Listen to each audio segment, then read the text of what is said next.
Assalamualaikum warahmatullahi wabarakatuh. Apa kabar anak-anak ibu yang membanggakan? Semoga kalian selalu sehat, selalu dalam lindungan Allah Subhanahu wa Ta'ala. Hari ini kita akan mempelajari tema 4 globalisasi, subtema 1 globalisasi di sekitarku, pembelajaran 6 kelas 6. Sebelum pembelajaran kita mulai, mari kita berdoa terlebih dahulu bersama-sama. Bismillahirrahmanirrahim. Raditu billahi robba wa bil islami dina wa bi muhammadin nabiyya wa rasula. Rabbi zidni ilma warzuqni fahma. Amin. Semoga dengan kita berdoa, ilmu yang akan kita dapatkan nantinya akan berguna untuk kehidupan kita kelak. Nah, anak-anak, sebelum masuk ke pembelajaran, terlebih dahulu kita perhatikan fokus pembelajaran hari ini adalah bahasa Indonesia dan PPKN. Adapun tujuan pembelajarannya, yang pertama, setelah mendengarkan teks eksplanasi yang dibacakan guru, siswa mampu menganalisis kalimat utama dan kalimat penjelas dengan tepat. Tujuan pembelajaran yang kedua, setelah menyimak informasi dari teks eksplanasi, siswa mampu membuat peta pikiran dari teks eksplanasi dengan tepat. Kemudian yang ketiga, setelah menyimak informasi dari video tentang menghargai keberagaman kegiatan ekonomi bangsa Indonesia, siswa mampu menganalisis cara menghargai keragaman kegiatan ekonomi dengan tepat. Sedangkan tujuan pembelajaran terakhir, setelah menyimak informasi dari video, siswa mampu mengidentifikasikan keberagaman kegiatan ekonomi di sekitar mereka dengan tepat. Di materi sebelumnya, kita sudah pernah membahas tentang bagaimana listrik bisa sampai ke rumah kita. Dari sumber listrik, kemudian dialirkan melalui transmisi dan sampai ke rumah kita.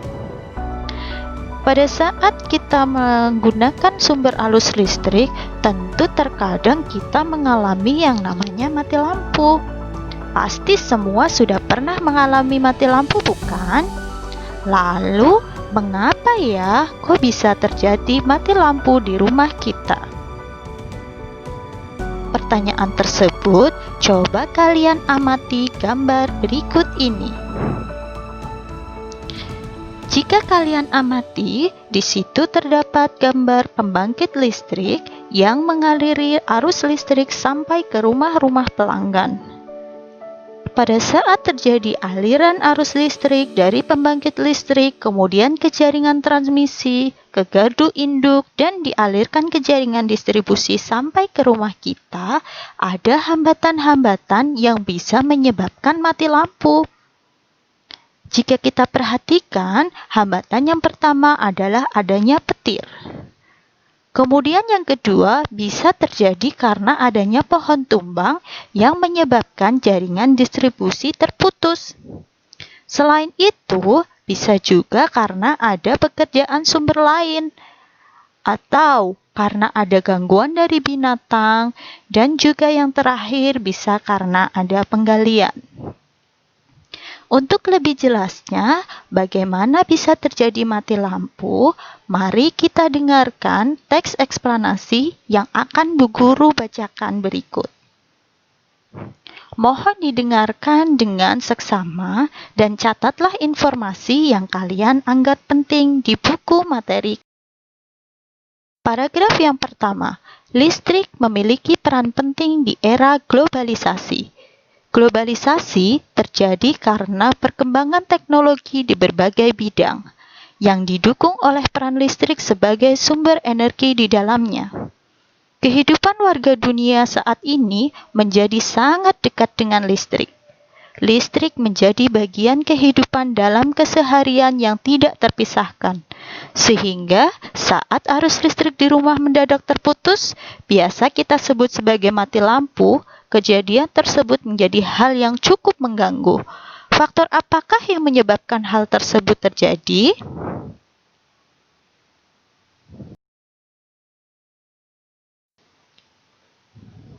Perusahaan listrik negara atau sering disebut dengan PLN sebagai perusahaan negara yang mengurus bidang kelistrikan sesungguhnya juga tidak menyukai kejadian mati lampu, apalagi padam dalam waktu yang cukup lama.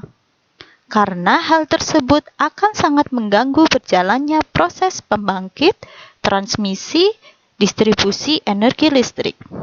Faktor-faktor penyebab mati lampu antara lain adalah ketidaksiapan pembangkit, gangguan transmisi atau gangguan distribusi. Faktor yang berpengaruh bisa dari luar dan dari dalam. Faktor luar yaitu gangguan alam seperti petir, pohon, dan hewan yang menyentuh jaringan, atau galian yang menyebabkan kabel tanah rusak. Sedangkan faktor dalam terjadi pada gangguan komponen dan peralatan yang terpasang pada jaringan. Nah, kita sebagai warga masyarakat pengguna listrik tentunya dapat membantu untuk mencegah terjadinya faktor luar guna menghindari terjadinya mati lampu. Mari kita bersama-sama ikut menjaga keberadaan listrik di tengah. Dari teks eksplanasi yang sudah Ibu Guru bacakan tadi, silahkan identifikasi kalimat utama dan kalimat penjelas yang ada pada teks yang sudah kalian dengar ya. Kemudian, buatlah peta pikiran dari informasi yang kalian dapatkan seperti yang sudah dicontohkan tersebut. Tulis jawaban kalian di buku tugas kalian dan jika mengalami kesulitan dalam mengidentifikasi kalimat utama dan kalimat penjelas, ingat kembali materi sebelumnya ya. Kalimat utama dalam sebuah paragraf bisa ada di awal paragraf atau di akhir paragraf ataupun ada di awal dan di akhir.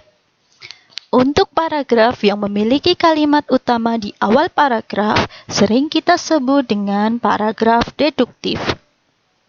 Sedangkan paragraf yang memiliki kalimat utama di akhir paragraf disebut dengan paragraf induktif.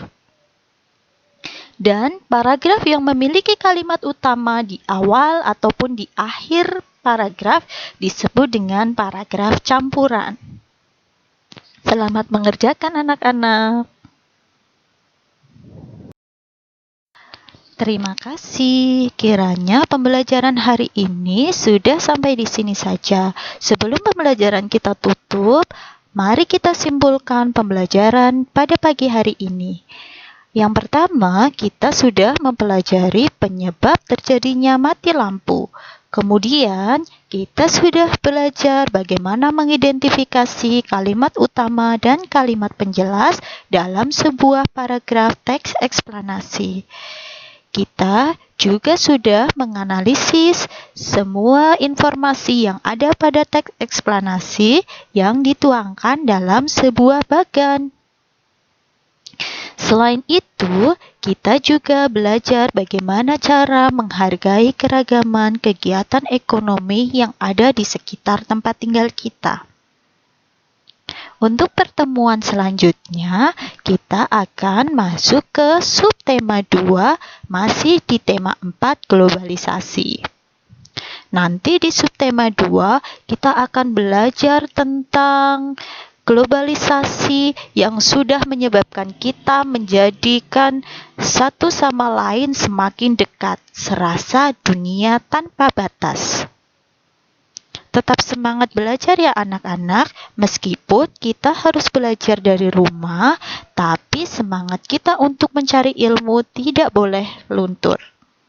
Tetap jaga kesehatan, jangan lupa selalu memakai masker ketika di luar rumah.